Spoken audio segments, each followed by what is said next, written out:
The photographer's shutter clicked mid-flinch. My hand, still slightly raised where hers had just smacked it away, not violently, but deliberately, hovered in the space between us like some ghost limb of a marriage that used to mean something. A few polite laughs from the group masked the awkwardness, but the flashbulb had already captured it.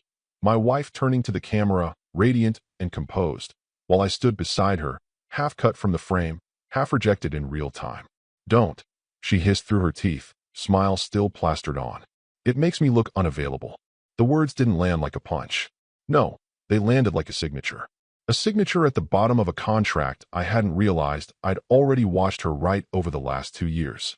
You don't forget moments like that, especially when they happen in the atrium of the building you personally helped fund, in the very headquarters where your private equity firm closed its first international deal, where your quiet capital built an empire others now take selfies in. And yet here I was, reduced to a prop she didn't want in her scene. It wasn't rage that followed, not even embarrassment, just stillness, a switch flipping, a room going cold. I didn't say a word, didn't even bother with the rest of the photo. I stepped back, watched her float to the next conversation like a hostess at someone else's party, laughing too loud, complimenting a junior partner's wife's shoes, batting her lashes at the man who'd once begged me to bring her into corporate events because she softened the room. Softened. Right. I spotted him across the room, her boss, Ted Armand. Tall, tanned, and currently laughing too hard at something his table of investors just said. He caught sight of me walking toward him and raised his glass in a friendly toast. I didn't toast back. I stopped at the edge of the table, reached into my coat pocket, and dropped my wedding ring into his open hand. No words. No explanation. The laugh died in his throat like a slug had crawled in. The metal clinked faintly against his tumbler of scotch. He looked at it, then at me, then at her. His face paled a shade. His eyes didn't blink. "You need to leave my table," he said, voice flat, cold, and loud enough that half the table fell silent. "Now." She turned mid-laugh, glass halfway to her lips. The blood drained from her face so quickly I thought she might drop the champagne. "Ted, what are you? You need to leave my table." His tone didn't change, didn't rise, just hardened, like a door slamming shut. Right now. She hesitated. For a moment, I think she believed she could charm her way back into control. The same way she had with her father after wrecking his car in college. The same way she got out of the Christmas bonus embezzlement scandal a few years ago. A hand on the arm, a soft apology, the right tear in the corner of her eye. But Ted wasn't looking at her like a boss. He was looking at her like a man who had just realized the currency she'd been using in every conversation was counterfeit. Someone at the table cleared their throat. Another started adjusting his napkin with awkward precision. She backed away, confused and flushed. "Fine," she muttered. "I'll go powder my nose." She didn't come back. Let me pause for a second and say something. Because if you've read this far, you're probably the kind of guy who recognizes what just happened. That moment of public unraveling, not with screaming or plates thrown, but with calm precision. That moment costs years. And if more than 90% of you listening right now still haven't subscribed, man, I don't know what you're waiting for. It fuels the whole team to keep digging into these stories. Hit the button. Let's keep going. I stayed at the party, mingled a bit, shook hands, took a few photos. Nobody asked about her. Nobody had to. Because in that room, the room I had designed, paid for, filled with the kind of people who remembered power moves more than PowerPoints, everyone understood exactly what had just happened. It wasn't a scene. It was a statement. And it had just been delivered, in full view, by the one man she'd forgotten could still speak volumes without opening his mouth. She cornered me by the coat room, eyes blazing behind a smile so forced it looked stapled on. "What the hell was that?" she hissed, low and tight, like a ventriloquist trying to scream through a grin. I took my time turning to her, adjusted my cuff, straightened the edge of my jacket. Then, finally, I looked her in the eyes and said, calm as a spreadsheet, "You made me invisible. I just returned the favor." Her jaw clenched like she wanted to respond, but there was nothing clever left in the tank. So she scoffed, spun on her heels, and stormed back into the gala, heels striking the marble floor like gunshots. She still thought this was about a ring. She thought it was about us. No, sweetheart. The ring was a message, and you weren't the recipient. Across the ballroom, Ted had already gone silent. His face, usually warm, flushed with bourbon and ego, was drained and stiff. He leaned into the ear of one of the senior investors. A whisper, then a nod, another whisper, then a sudden excuse to leave the table. The ripple had started. By the time she reappeared on the floor, trying to reattach herself to conversations, the air had changed. People were polite, supernaturally polite. Too polite. Like diplomats before a scandal breaks. Conversations stopped when she approached. Junior associates, usually eager for her attention, suddenly spotted someone they had to say hello to across the room. Her smile stayed locked in place, but her eyes began scanning, calculating, trying to solve the puzzle she didn't know she'd just stepped into. She finally found Ted again near the hors d'oeuvres. She reached for his arm. He stepped back. "Ted," she began, too loud. "If this is about—" He cut her off with a gentle, cutting half-smile. "Not now, Madison." She hated being called by her full name. No one in the firm ever did. It was always Maddie. Warm. Familiar. But now it was Madison. Later that evening, someone else presented the dessert tray to the chairman's table, a job she always insisted on doing herself, claiming it gave her a direct line to the inner circle. This time, no one even acknowledged the change. She drifted near me once more by accident. Her eyes darted to my left hand, now bare. "So that's it?" she asked quietly, trying to reclaim the upper hand with mock calm. "You embarrass me in public and expect what? An apology?" I sipped my wine. "No. I expect you to remember who put your name on that door." She didn't have a retort ready for that one. Just stood there, breathing like she'd jogged across the city. The unraveling didn't scream. It murmured. On Monday, her 10 a.m. leadership sync was mysteriously marked rescheduled in the firm calendar. No explanation. No reschedule notice. Just gone. The strategy brief she was meant to present got reassigned to someone who once fetched her coffee.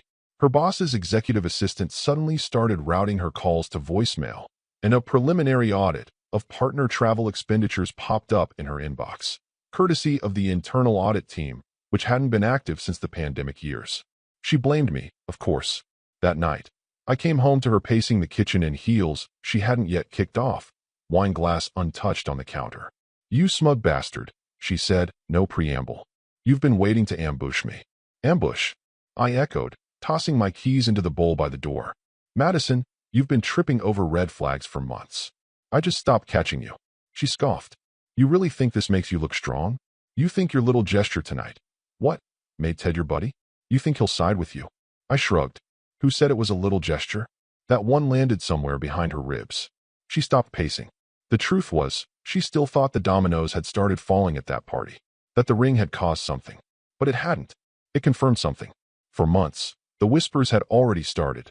Partners noting her power plays, her overspending on client dinners, her growing habit of working late with the same junior VP in the Atlanta office every time she flew south.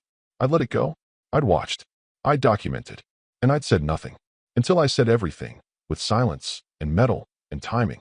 Now, the house she built with charm and ambition was cracking at the seams, and she still thought she could tape it together with attitude. Behind closed doors, no one was listening to her anymore. And worse, no one was speaking for her either.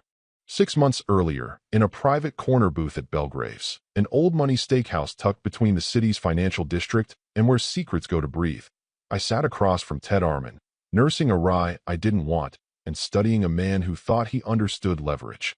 He was relaxed, smug even, swirling his drink like the amber liquid gave him insight.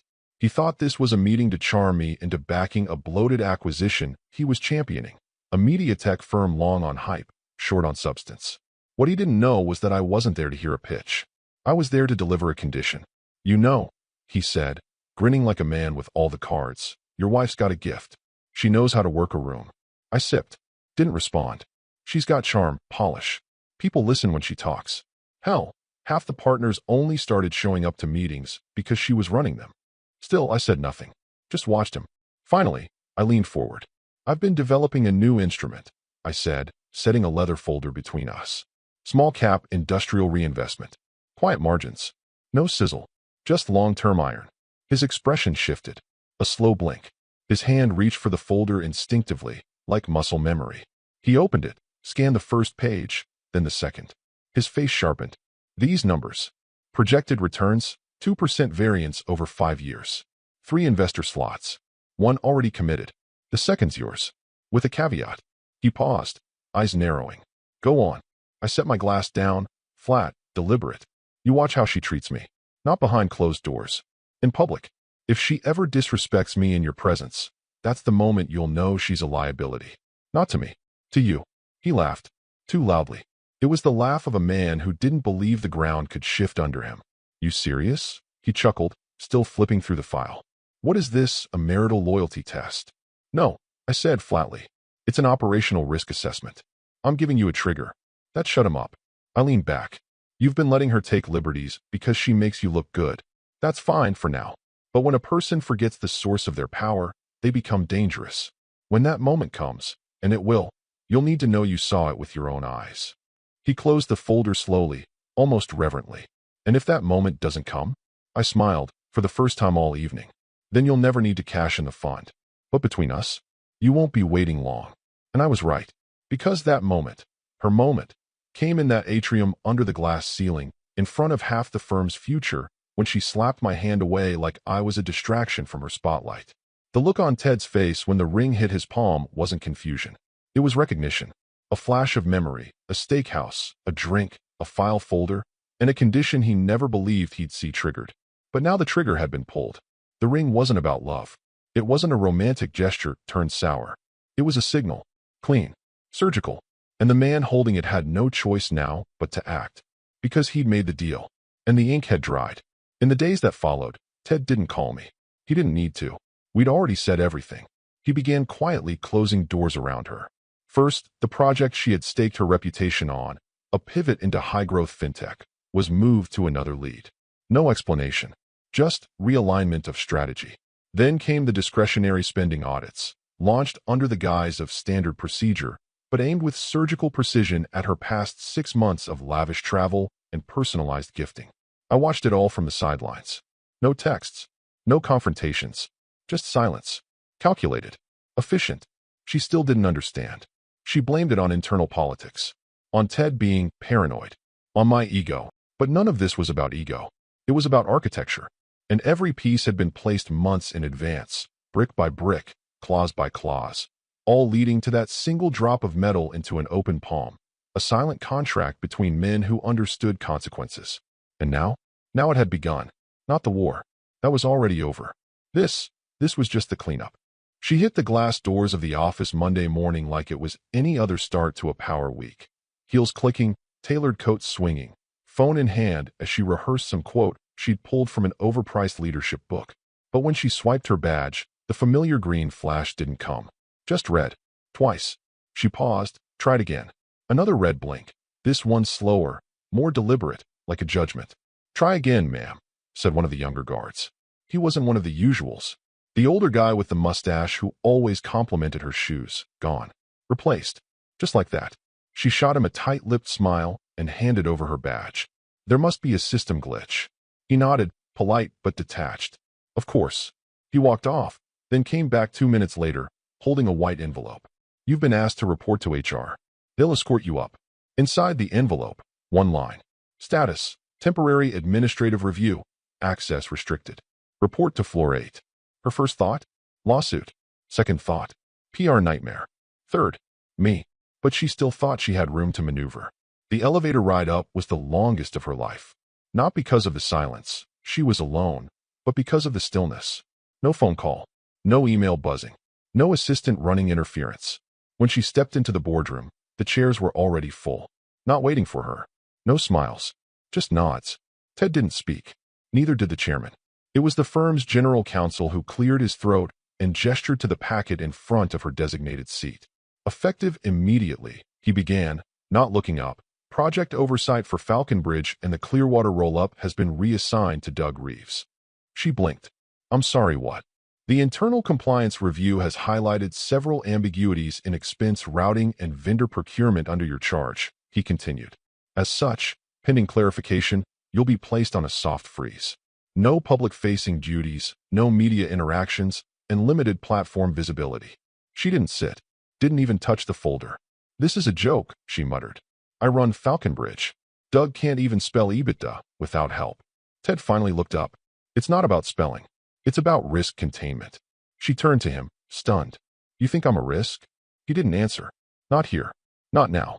That was part of the cruelty. No direct blows, just the dull, quiet thud of doors closing, one after another. She left the meeting with her chin high, fists clenched. Her first call was to me. Straight to voicemail. She tried again. And again. 3 rings. Then nothing. I was at a small vineyard 3 states away. Phone off. Sipping coffee on a patio overlooking vines I partially owned through one of those boring funds no one ever asked about. I knew she'd call. I also knew it wouldn't help her. She texted next. This is your doing. You wanted a war. You just got one. No reply. By noon, she'd called 3 of her usual allies. Bethany in legal, Raj in bizdev, and that woman in comms who always hated me and pretended not to. None picked up. One of their numbers went to a temporary disconnect message. Another rang out, unanswered. She checked LinkedIn. Bethany had removed her from people you may know. By late afternoon, she discovered her assistant, Lauren, was on indefinite leave, effective as of that morning. No warning. No out of office. Just gone. When she tried calling Lauren's personal number, it rang twice, then went dead. That night, she poured herself a glass of red and stared out the window of our high-rise condo, the city lights below glowing like a kingdom she no longer ruled. She sent one more text. What did you tell them? I didn't respond, because I hadn't told them anything. They'd seen it, with their own eyes. They'd felt the shift, smelled the smoke curling out from the cracks of her perfectly constructed image. All I did was give gravity a little nudge. She wasn't fired. Not yet. But she had been marked, tagged and isolated. And the worst part? She still didn't understand how thoroughly the frost had already set in. The restaurant was one of those unlisted, members-only places tucked behind a nondescript brownstone, where the waiters didn't wear name tags and the wine list had no prices. You didn't book a table here. You were granted one. Ted arrived 5 minutes late, flustered but trying not to show it. His blazer was expensive, but he wore it like armor now instead of decoration. He scanned the room once before his eyes landed on me. Seated in the far corner with a half-finished Negroni and a manila folder resting lightly beside the salt shaker. He approached without the usual bluster. I wasn't sure if you'd actually called this meeting, he said as he sat. I gave him a polite smile. You showed up, didn't you? He nodded, then exhaled. So, was this personal? I didn't flinch, just slid the folder toward him. She made it personal, I said quietly. I just made it permanent. He didn't open the folder immediately. He looked at it like it might be radioactive. When he did, it was slow, 1 page at a time. A list of names. Some you'd know from magazine covers. Others were ghosts, quiet capital, offshore syndicates, legacy families with roots deeper than the building his office stood in. Every name on that list had passed on working with the firm for the same reason, her. She's arrogant, one had said. Short-term thinker. Thinks charm can paper over chaos. She plays favorites, another added. Acts like every boardroom is her stage. She doesn't listen, one investor had told me, after a wine-fueled dinner in Geneva. She performs. I'd collected these statements over a year. Not out of malice. Out of pattern recognition. They weren't rants. They were quiet refusals. And I had protected her from them. For longer than she knew. I kept them out, I said. Until now, they're ready to come back, under your name. Not hers. Ted looked up at me slowly. The weight of the folder had settled on his hands, but the real weight was somewhere behind his eyes. You waited for this, he said. You planned this. I don't plan revenge, I replied. I build frameworks. This one just happened to be useful. He didn't laugh this time. No scoffing like at the steakhouse. Just a quiet shift in posture. The kind of shift that says, I've made my choice. She's done, he said, not asking. Stating, she's invisible, I corrected. And you and I both know. In this industry, reputation is currency. She's overdrawn. He flipped to the last page. Notes on a replacement. Someone internal, someone competent, someone loyal. I hadn't included a recommendation, just a short list of options he'd already considered months ago. This wasn't a coup. It was a correction. He closed the folder. You didn't have to do it this way. Sure I did, I said, finishing my drink. Any other way, and she'd still be wearing the costume. Smiling at cameras, hosting events, making noise. But this is quieter, cleaner. She walks out, and the room doesn't even notice she's gone. He tapped the folder twice, then looked out the window. She'll come after you, you know. I stood, adjusting my jacket. She can try, but she'll be screaming into a vacuum. As I left, he remained seated, fingers still resting on the folder like it might vanish if he let go. What he didn't know was that she wasn't the only one who'd underestimated the quiet one in the marriage. For years, I'd built quietly in the background.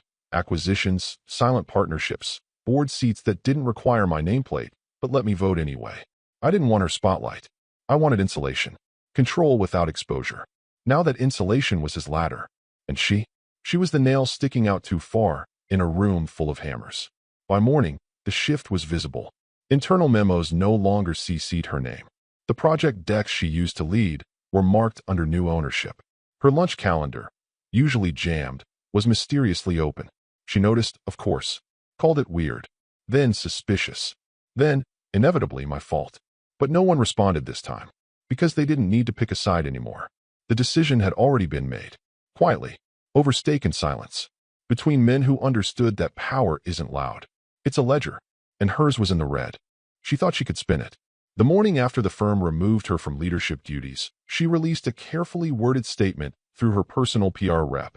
After years of dedicated service, I've decided to take a personal and professional pause to recalibrate and refocus on new horizons. I'm proud of all we've built together. It was posted to LinkedIn with a filtered headshot, complete with a soft-focused background and an obligatory Maya Angelou quote in the caption. A few people liked it, mostly interns. A couple of old contacts who didn't know better yet. But underneath the post, the silence was deafening. No execs commented. No partners reshared. And the real response wasn't public, it was whispered. Because 3 hours later, someone leaked the internal memos. Not all of them. Just enough. Screenshots of flagged travel reimbursements with a note.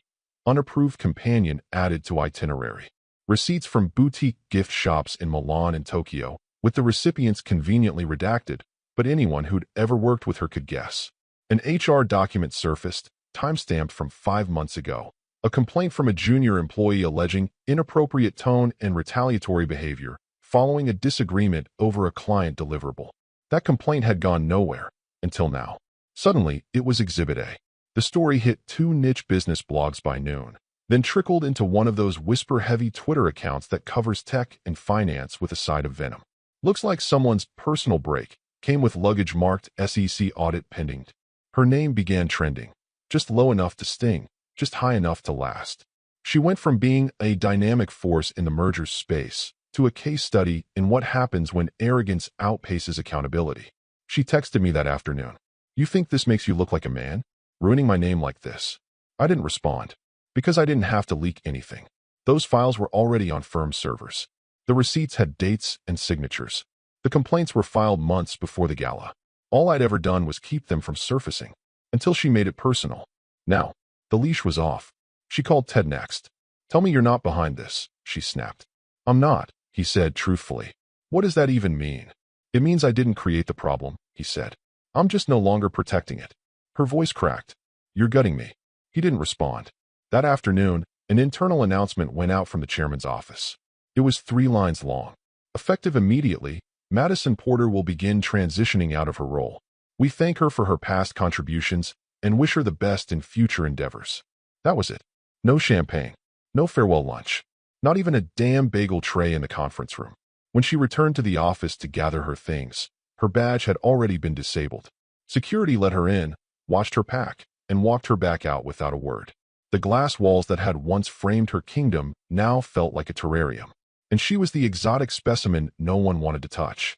On her desk, a small white envelope had been left behind by Lauren, her assistant, the one who used to shield her from everything. Inside was a note. You stopped listening. I stopped protecting. She tried calling Lauren. Disconnected. By evening, she was home in her sweats, scrolling through messages that didn't come. She reached out to a contact at one of the trade magazines she used to give exclusives to. No reply. Another contact responded with a single sentence. I can't be associated with this. Her inbox became a graveyard. Invitations rescinded. Panels postponed indefinitely. Brands she'd partnered with removed her headshot from their websites quietly, like a virus being quarantined. I poured a drink that night and stood by the window, looking out over the same skyline where her name had once rung out in every cocktail hour and whisper meeting. It didn't bring me joy. Not exactly. But it brought silence. And silence, I'd learned, is its own kind of justice. It was her final move, or at least the one she thought still held weight. 2 days after being transitioned out, she filed a formal internal grievance with the firm's Ethics and Risk Committee. A multi-page document typed late into the night.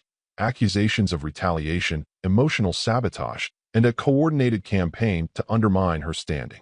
She used words like gendered power play and weaponized silence. She named me directly. claimed I used personal proximity to intentionally destabilize her role and sow doubt among stakeholders. She framed it as a betrayal by a husband who couldn't handle her success and a firm that allowed his manipulation to operate unchecked. Her last gasp was not a cry for help. It was an attempt to reframe the entire narrative in her favor. The next morning, the firm's internal compliance officer forwarded me a courtesy copy. The cover note was one sentence. "We'll handle it, but we doubt you'll need to respond." I didn't. They already had everything. Because while she was curating image, I was curating timestamps. Every screenshot, every transaction, every soft warning I'd been given in private over the last 18 months. I had it all. Not because I was preparing for war, but because I'd long stopped believing she was capable of playing fair. There was the Uber Black receipt to a downtown hotel on a client development night. Same hotel, same room, same time, 5 times in 6 months. Different companions, all under vendor engagement. There was the restaurant charge in Dubai, $1, 400 on a company card. No clients in town, just her and a friend. There was the Slack message she'd accidentally sent to the wrong group chat, referring to one of her subordinates as a paperweight with teeth. That subordinate had since moved on and filed a quiet HR complaint. There was the forwarded email, not meant for me, in which she'd referred to me as the guy who pays the bills but doesn't ask questions. It was from a month before the gala. The ethics committee didn't even require a full meeting, just a review call and a legal opinion. The complaint was dismissed in under 48 hours. The official response was sanitized. After a preliminary review of all materials and communications, we have determined that there is insufficient evidence to support a claim of targeted retaliation or sabotage. No further action will be taken. But the subtext was loud, and it traveled fast. Within days, a quiet note circulated across compliance desks and other firms. One of those subtle, informal warnings that don't show up on any record but carry more weight than any resume ever could. Flag for volatility. Potential PR risk. Pending internal history of ethics disputes. The kind of notes that don't get erased. They linger. They whisper. By the end of that week, she had applied for 2 advisory roles, one with a fintech incubator in Austin, another with a VC firm in Miami. Both initial calls went well, and both followed up with polite, sterilized rejection emails. After further review of current priorities, we've decided to move in a different direction. She forwarded them to me. No message, just the rejections. As if to say, you did this. But she still didn't get it. I didn't do anything to her. I just stopped doing things for her. No more explanations. No more PR fixes. No more damage control behind the scenes. No more asking old partners to just give her another chance. I let gravity do its thing, and she fell. Not because I pushed, but because the scaffolding she'd built her career on wasn't real. It was charm without spine, influence without substance. And the moment someone stopped holding it up, it collapsed. By the following Monday, her name had been quietly removed from the firm's alumni page. Her access to shared cloud accounts was revoked. Her bio on a university speaker list was updated. Former partner, no firm listed. And her complaint, her carefully typed, late-night plea for a second act, had become just another file in the system. A record of someone who overplayed their hand and thought no one had kept the receipts. There was no formal goodbye, no catered lunch. No "we'll miss you" card passed awkwardly around the office with signatures from people who barely knew her name. There was just a quiet Friday morning and a calendar full of meetings that no longer required her attendance. The company driver didn't arrive. Her badge still didn't work. No one greeted her in the lobby. A junior from HR she didn't recognize walked her through the glass turnstile, offered a gentle, "this won't take long," and pressed the elevator button like they were going up for a dental cleaning. Not the professional autopsy of someone who once ruled that floor like a throne room. She kept her chin high, walked with the practiced sway of a woman who once gave TED-style keynotes on owning your power. But the air around her had changed. It no longer parted for her presence. It simply existed without acknowledging it. She passed desks where she used to lead meetings, host brainstorms, chair panels. No one looked up, not out of malice, out of trained indifference. Even those who had once laughed too loudly at her jokes now stared through monitors like she was just another glitch in the workflow. Her office, corner suite, floor-to-ceiling windows, espresso machine she'd had delivered from Italy, had already been cleaned out. Someone had boxed up her things neatly.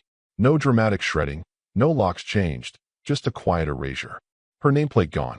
Her framed quote, "She who dares, wins," replaced with a company mission statement in a generic frame. No one said her name, not even in whispers, as if speaking it might summon bad luck. She took the elevator back down alone, holding a cardboard box with a single pair of Louboutins, an unread hardcover about grit, and a silver business card holder with her name engraved on it. Now just a piece of cold irony. In the garage, her parking space had already been reassigned. A white Tesla sat there now, with a temporary tag hanging from the mirror and someone else's coffee cup in the holder. She laughed once, a small, dry sound, and left the box on the back seat of her Uber like it belonged to someone else. At home, our home, though only legally now, she dropped her keys onto the marble island she used to brag about. The condo was silent. Too silent. No calls, no meetings, no plans. Just quiet. She walked to the living room, poured herself a glass of wine she couldn't taste, and sat in the corner chair she used to hate. Said it made the space feel cluttered. Now, it was the only seat that didn't echo. Eventually, she went to the bedroom, opened the top drawer of the vanity, where she kept her media jewelry, the stuff she wore in photos, on panels, in interviews. The big names. The visible ones. And there it was. Or wasn't. The wedding ring. The one she used to wear to events not because it meant anything anymore, but because it looked good. Because it made her seem stable. Relatable. Like she had a solid foundation. It had weight in the photo ops, in the handshake moments, in the perception economy she lived in. Now, the velvet slot where it had always sat was empty. She stared at it for a long time, as if it might appear if she just blinked the right way. But it didn't. She grabbed her phone, instinctively went to her contacts list. Ted, Lauren, Bethany, Raj. Every name stared back, silent. She opened text threads, reread old messages. Considered typing something. Deleted it. She tried calling one, then another. Straight to voicemail. She opened Instagram. Her last post, a quote about resilience, had barely any engagement. The comments were either pitying or fake positive, and one had been removed, probably flagged. She stared at her own photos. The staged smiles, the ring, the backdrops, the captions about grind and alignment and owning the narrative. Then she set the phone down, because there was no narrative left to own. No one to text, no one to call, no spotlight to pose in. Just a woman, barefoot in a penthouse she once called temporary, staring into a velvet box with a missing ring and realizing, maybe for the first time, that silence doesn't come all at once. It grows. It spreads. And when you finally notice it, it's already everywhere. The resume she sent was perfect, polished, structured, and edited down to a clean 2 pages. Every bullet point glowed. Every verb was powerful, spearheaded, orchestrated, scaled. She submitted it to 3 firms the same week. Big ones. Competitors she used to mock for being too conservative, back when she believed charm beat structure. One firm thanked her for her interest. Another didn't reply at all. The third responded with, "We're pursuing candidates with a different experience profile." She called an old contact in HR to ask if he'd heard anything. He had, and he paused too long before saying it. "Off the record, there's a note in your file." A note. He hesitated again. Nothing formal. Just notations. From the compliance end. "You're marked as reputationally high risk." She laughed, sharp and brittle. "For what?" "A press release." He didn't answer. Because he didn't need to. She knew what it was. A note. Just a quiet flag. Not even in red. Just gray. Enough to disqualify her without an explanation. Enough to make the boardroom door stay closed. Not locked, just never opened. Her references didn't respond. Her calls started to feel like cold pitches. And soon, they were. She downgraded. First the wardrobe, swapping out tailored suits for professional casual. Then the apartment, moved 2 floors down, same building, smaller footprint. She listed it as intentional minimalism when people asked. No one did. She picked up freelance consulting gigs. Mostly startups with more ambition than money. She tried to present it as strategic. "I'm focusing on early-stage advisory now." But the invoices were small. The NDAs were short. And no one asked her to sit on a panel anymore. Her LinkedIn banner still read speaker, strategist, board ready. The messages slowed, then stopped. Her most popular post that month was an old reshared article about imposter syndrome. Irony unnoticed. Then one morning, she opened her email and saw a familiar name in an industry newsletter. The Vance Group appoints new partner to oversee infrastructure fund. Below it, my name. No fanfare. No quote. Just listed, quietly and cleanly, alongside a few other promotions. She clicked through. The article was brief. "I joined the firm in a strategic capacity. with oversight over 3 key portfolios. One of them had just raised a record-breaking round. She Googled me. There wasn't much. By design. A few speaking engagements I hadn't attended. A few boards I sat on behind tinted glass. No Instagram. No Twitter. No breadcrumbs. Just results. She checked the firm's leadership page. My photo was there. Head slightly tilted. Dark suit. No tie. Calm. Understated. The kind of image that didn't need likes. Her hand hovered over her mouse. She almost clicked connect. She didn't. She opened a blank tab. Started typing another application. Deleted it halfway through. Instead, she clicked over to her email drafts. There were dozens, some months old, unsent messages to people who had once orbited her world. Mentors, assistants, reporters, me. She opened one addressed to me. Subject, do you feel better? She hovered over the send button. Didn't click it. She deleted the draft instead. Then she stood, walked to the window of her smaller apartment, and looked out, not at the skyline, but at her reflection in the glass. Not ruined, just erased. Not because I took anything from her, but because her power had always been performative, curated, dependent on eyes watching. And now, no one was watching. Meanwhile, somewhere in the city, I sat at a private roundtable dinner with 3 founders and a fund manager from Zurich, finalizing a deal that would restructure 2 industrial corridors in the Midwest. I never mentioned her name. Didn't need to. Because revenge isn't about shouting. Sometimes, it's just the absence of applause when she steps on stage. And the quiet, dignified sound of your name being spoken in rooms she'll never walk into again. The mixer was smaller than she was used to, an event space above a WeWork, dim lighting trying too hard, and sponsored cocktails with names like Pitch Perfect and the Founder's Margarita. But it was something. And lately, something felt like an upgrade. She had spent nearly 2 hours rehearsing what she'd say if she ran into someone who recognized her. Something breezy, strategic, like, I've been in a rebuilding phase, taking on boutique clients, selective engagements. She wore a navy blazer over a black blouse, no jewelry aside from a modest chain. Understated. Intentional. She'd read an article that said too much shine made people suspicious these days. Halfway through the night, she was standing near the catering station, holding a lukewarm slider and pretending to enjoy it when the room shifted. Not audibly, not even visually, but something in the air changed. And she saw why.